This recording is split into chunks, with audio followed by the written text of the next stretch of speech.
Why was there no discussion, though, of the motivations and the denunciation of the events of 9/11? What are you talking about tonight? Yeah. That's not what the purpose of it was tonight. It was to bring the community together. The people. It was a gathering to express our oneness with one another. Yeah.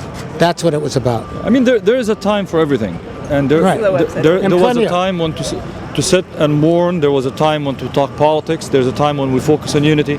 We can't put everything on one day, as long as we don't do one and forget the other. It's not about just mourning the memory of the victims, but it's also about focusing how can we move forward.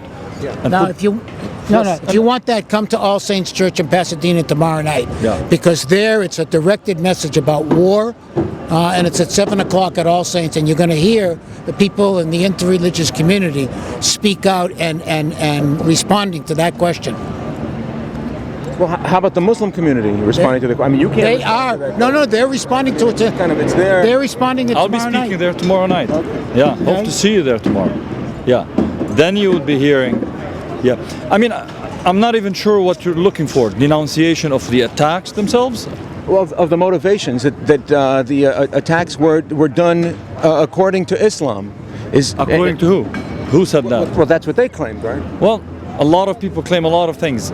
Unless someone is willing to be blinded by the fact that Islam actually rejects the killing of innocent people, the fact that every religious institution, every Islamic institution, every Muslim leader has rejected such practice and said those who act in such a manner do not represent Islam but actually act against the teaching of Islam. Right, but when you say innocent people, doesn't that mean anyone who's at war with Islam is not innocent?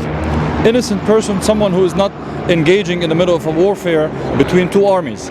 Anybody else is innocent, whether it's a Muslim or a non-Muslim. Anyone who's sitting at home in his business, minding his own business, regardless what his religion might be, is innocent.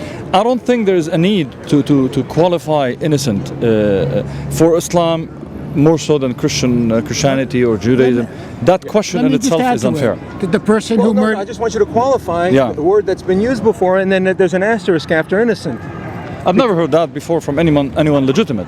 I mean, with the exception of right-wing bigoted groups who would like to mince words and make sure that anything Muslims say is presented and projected in a wrong way. Yeah. I've never heard anybody. You know, it's very clear when we talk about who is innocent. You know, obviously all the victims of terrorism, all the victims of warfare are innocent people.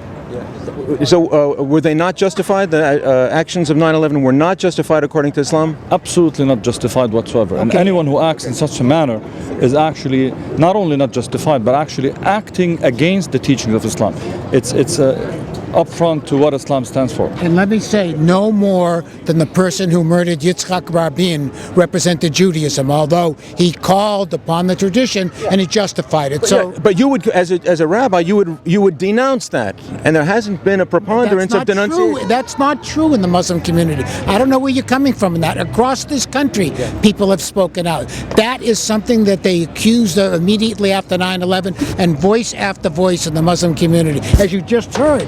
Has denounced. Well, it's not that common that it's heard. It's not that common? Yeah. No, actually, I personally would say, I don't know if a single Muslim scholar, and I'm being very accurate about this, I don't know if a single Muslim scholar in America or abroad, I don't know if a single Muslim institution, official or non-official, which has not strongly, unequivocally condemned the act of 9/11 and the acts of terrorists and Al-Qaeda. Remind you, I want to keep in mind, most of the victims of Al-Qaeda had been Muslims themselves. We have enough reasons not only to reject their ideology, but also their actions, because Muslims, like everybody else, but more so, had been the victims of their acts. So it's for someone to say, I haven't heard, or we haven't heard enough condemnation, probably they're not reading enough or ignoring what's coming through. So all I would say, just put condemnation, terrorism, Islam on Google, and you will probably be getting 20 to 30,000 statements of condemnations from Muslim leaders. Would you also condemn the Hamas movement trying to reclaim Jerusalem in the name of Islam? Reclaim is politics.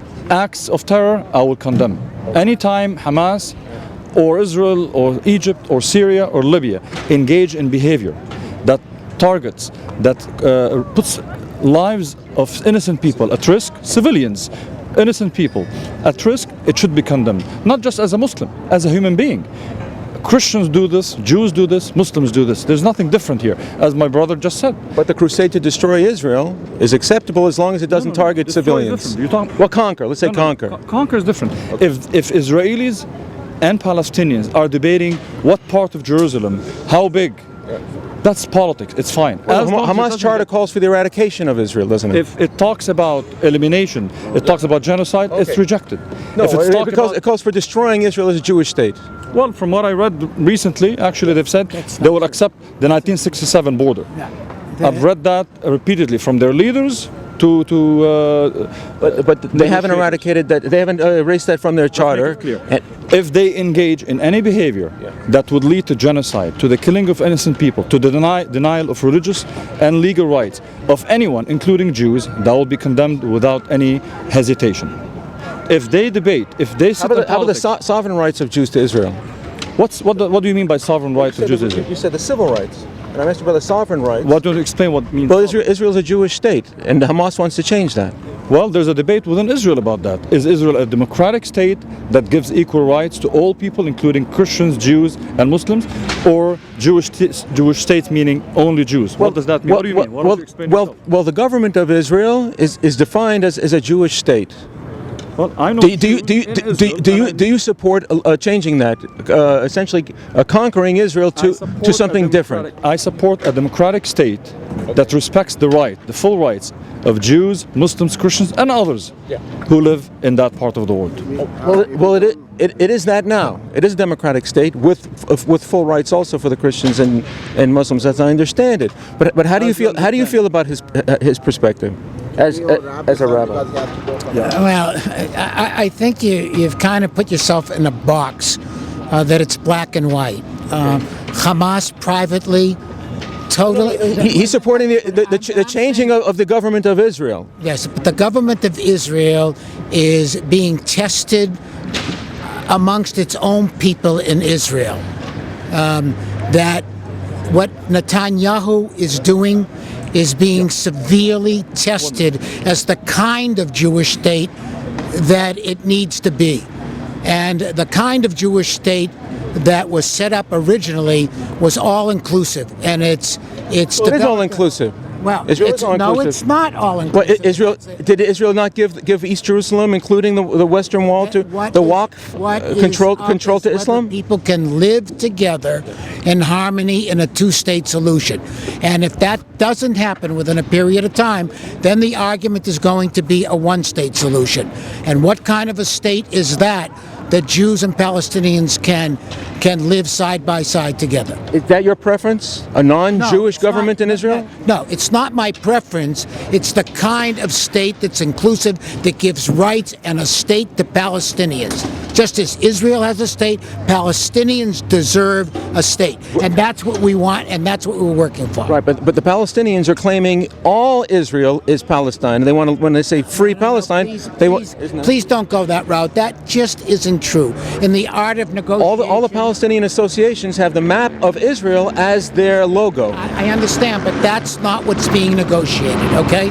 You're maybe 20 years behind. Right, I have to tell you that. News. No, I understand where you come from and the change that you're challenging, but that's just not true. What's not true? That the Palestinians don't want to change the country? They want to live side by side in their own state with Israel and develop a democracy. You see that in Gaza things are starting to change. The West Bank is problematical, and what Israel is doing is problematical, building billions of dollars in the settlements. And why won't Hamas accept the joint government with Fatah just to have a state in Palestine and abandon their claims for the rest of Israel proper? You know what? I'm gonna have to leave. Yeah, I'm gonna leave too on that. I can't. Hamas is going through a change itself. Okay. Thank you. Okay.